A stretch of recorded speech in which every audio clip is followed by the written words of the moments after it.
Yo, what's up, Pusinero Maglulupa? Pakita ko lang sa inyo tong site na binabantayan ko after ko nga sa bar mag-out na. So, panggabi nga tayo sa bar. So, ito nga, nagbabantay nga tayo dito sa site. So, ito nga pala yung extra job ng Pusinero Maglulupa. At dahil nga hindi naman sapat yung kinikita natin sa bar dahil nga ang pasok natin is skeleton lang. So, kailangan talaga natin kumuha ng pangalawang trabaho. At isa pa nga, syempre, nandito tayo sa Makati, so malayo tayo sa bahay dahil nasa Cavite tayo nakatira. So sayang din naman yung araw at buti na nga lang ay nakakuha tayo dito. Yung magbabantay ng site, dito nga yan sa umpare ko. Kaya sa bidyong ito, papakita ko sa inyo ang double grind ng kusinero maglulupa, kusinero sa gabi. Syempre, sa umaga naman ay bantay sa site.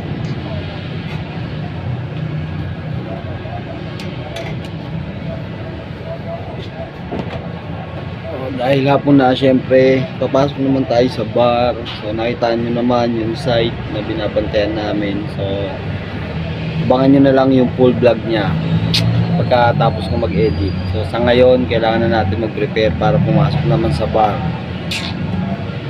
Ligo muna ang kusinero. Moments later.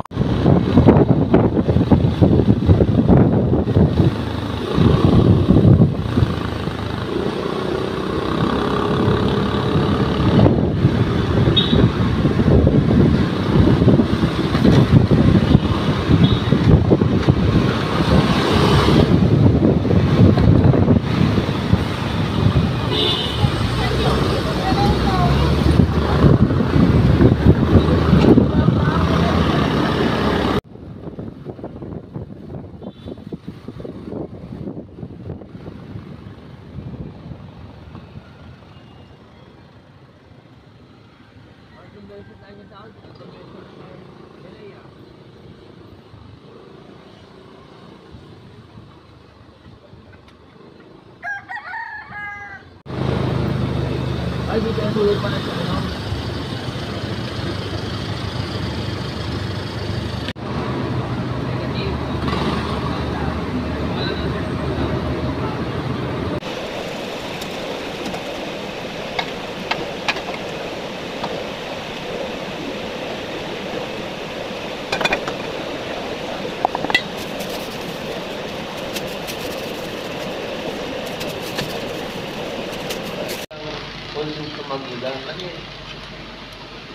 Tsaka ang tattoo naman yan eh. Hindi yan. Alam mo na, lilisin mo sa buhay. Huwag mo yan, no? Usapan sa tattoo. Amoy lihis. Hindi na ano na yan. May asawa daw ako dito. Ha? O, tamo. Asawa? O, tamo. Turo ko asawa niya. Ito. Malakas na kumain to. O, diba nga? Tinuro na. Ito yung ano ko. May asawa na daw. Yan ang asawa mo gulang na siya. Ang gusto lang kasi ng magulang ko din yung siyempre maano yata yung magulang niya eh. Straight ko eh. Kay Lexi daw. Kaya hindi lang kailangan dati sinsil doon yung tatulong. Hindi, ako daw. Ma!